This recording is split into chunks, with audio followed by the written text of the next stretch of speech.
it's Oa and welcome back to my channel for another bullet journal video.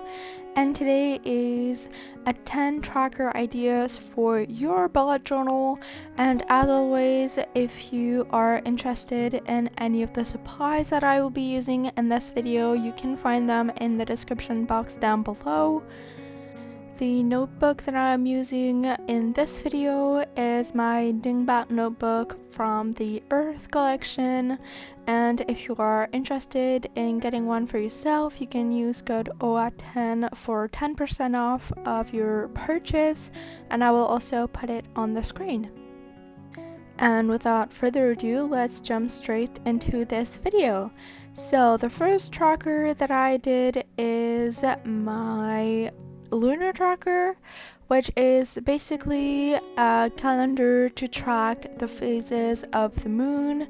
If you are anything like me, you have crystals and you can recharge them with the moon, at least the one that I have, or you're just interested in the moon cycle in general. And this is a great way to keep track of when any major lunar event is going to take place. For this specific one, I did a key at the bottom so you can actually see what each symbols mean.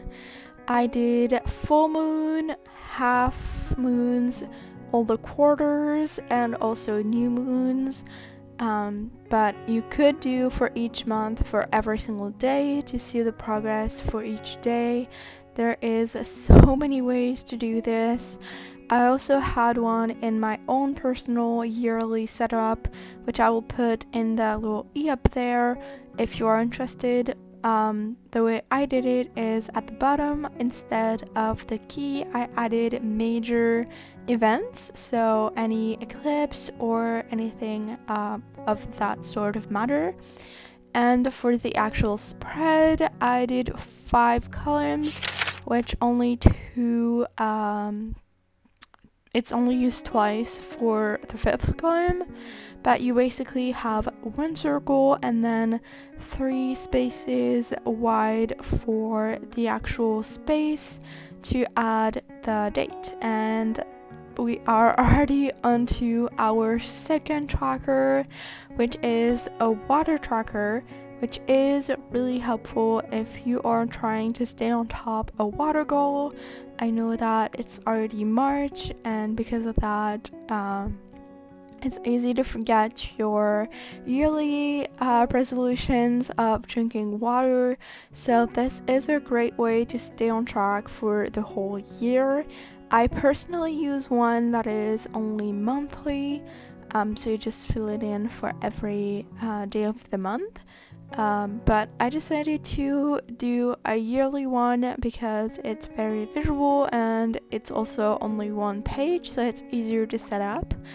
I did a classic year in pixel on the left side, so there is 12 columns, one for each month, and then enough spaces for each day of the month going down.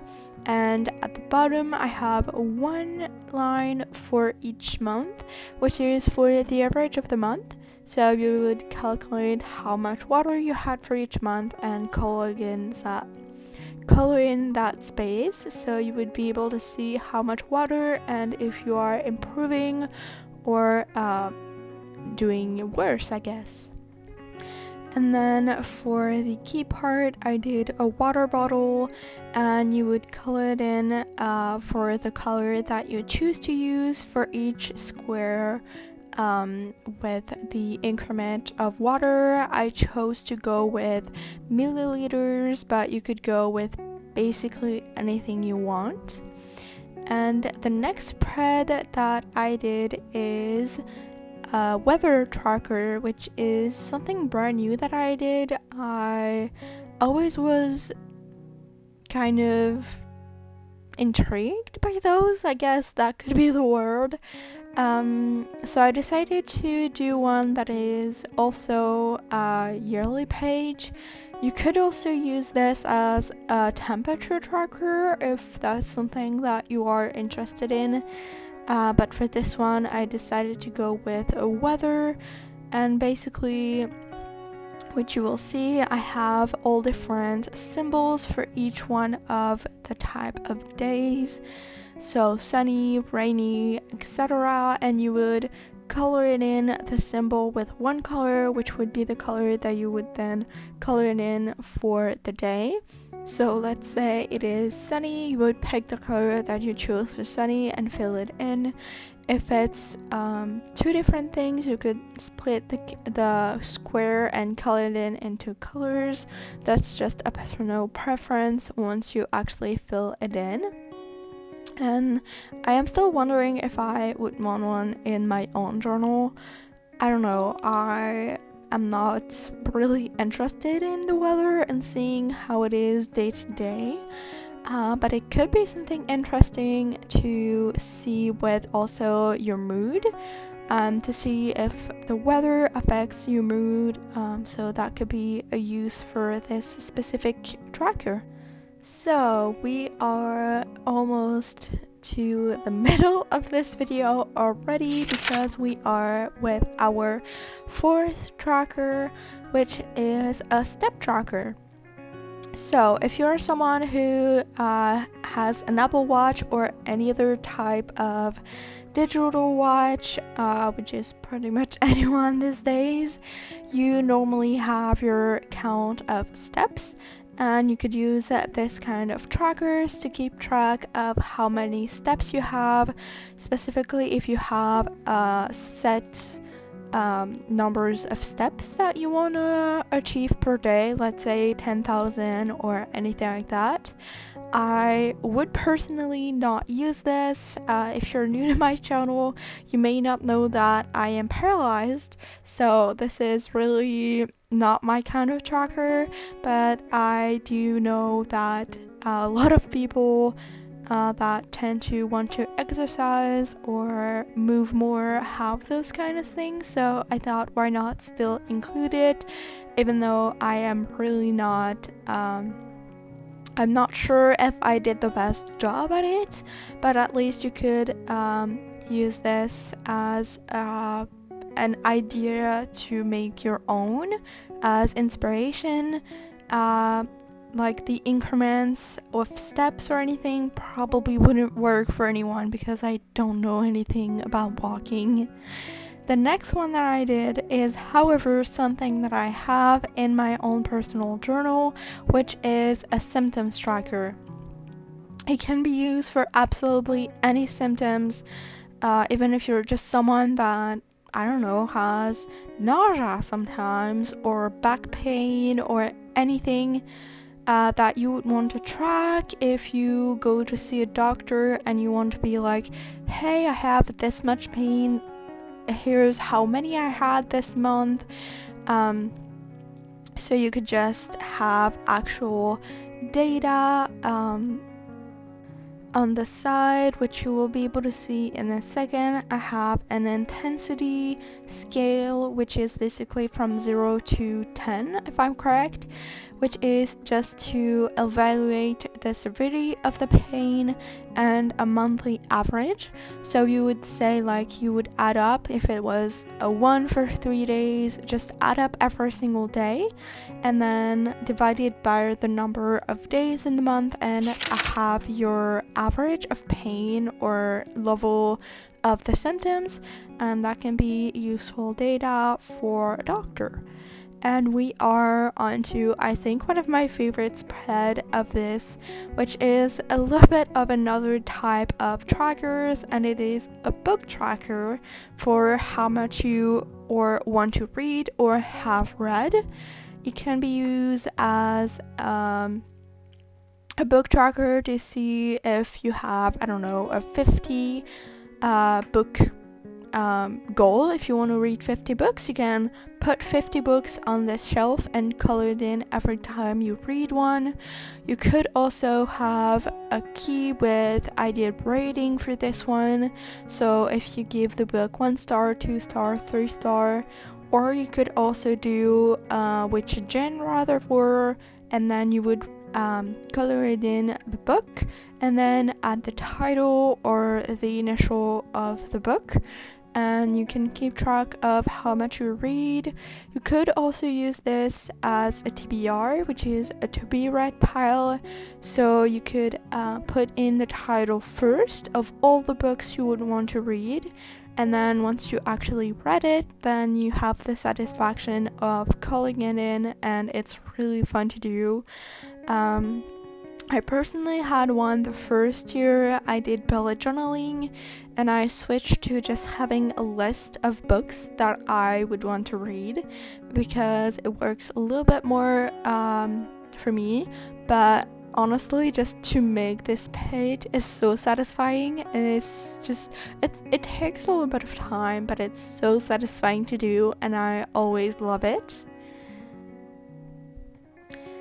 This next tracker is a really fun one, and that was extremely quick to make, one of the simplest one of all, and it is a series tracker, which you could also use if you are watching multiple movies that all go together, like the Marvel movies, to keep track of which one you have watched.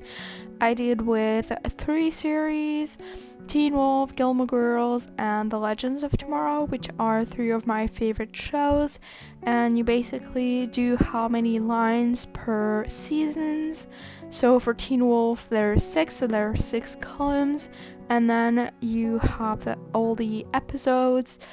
So for Teen Wolf, you can see that the first 2 seasons don't have a lot of episodes. Season 3 has so many, and then you could add a dot of color or coloring in the complete square when you have watched the episode, and it makes watching a TV show really fun, especially if you watch on a device that does not save where you are.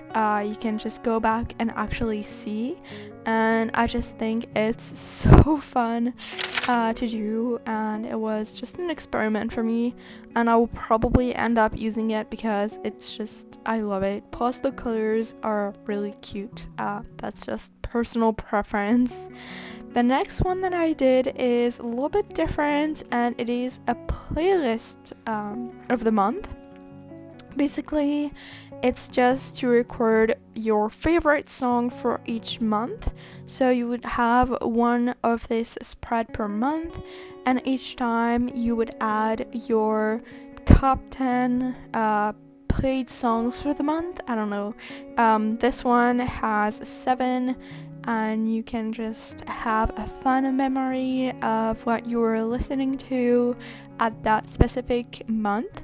So I don't know, a year, 2 years later, you can go back and actually see how much you loved a certain type of musics. Also, you can see that the last box on the right side I kind of messed up. It's okay, everyone is human, we all make mistakes, and that's part of the process. It's also a great way to share with you guys that I am not perfect. I still make mistakes. Even after 3 years of doing this, I still make mistakes, and that's okay. And this part is really cute. You can use it for multiple styles. You could add tiny pictures of the cover of the song. You have so many ways of using it. This next one is a life tracker. So I have a similar spread for myself, but the way I have it is from 5 a.m. all the way to midnight. And then you use different colors for different things, like when you sleep, when you work, if you're doing exercising, studying, anything. And each one has a separate color, and so you don't have to have a bajillion trackers for absolutely everything. And you can just track everything in one tracker, which is why I love this one so much. It's because it's very versatile, and you can just have everything at once. And because you usually don't do multiple things at once, like you don't sleep and study, for example, then it's really helpful because you can see when you were doing what and how many hours you studied, for example, and you can keep track of everything at the same place. And we are to the final tracker. It's honestly, I don't know how long I went without this. It's really cool. It is a meal idea tracker style. I have 4 different categories, which are breakfast, lunch, dinner, and snacks. And you basically just add to each one of those categories your favorite meals. So if you are struggling to find a meal idea, you can just go back to this page and find ideas. I also added a little key on the left side, so to add from where you saw the recipe. So if you have it in a cookbook, if you saw it on, I don't know, Pinterest or internet or anything, so you can easily find those recipes, which is also helpful. And I don't know, it's just really cool when you are struggling to find what you want to eat and be able to find something easily. It's almost the end of this video. I wanted to say thank you so much if you watched through all the way to the end. Don't forget to leave a like if you liked it, and subscribe to my channel if you want to see more. I post 1 bullet journal video per week, and I will see you guys in the next video. Bye!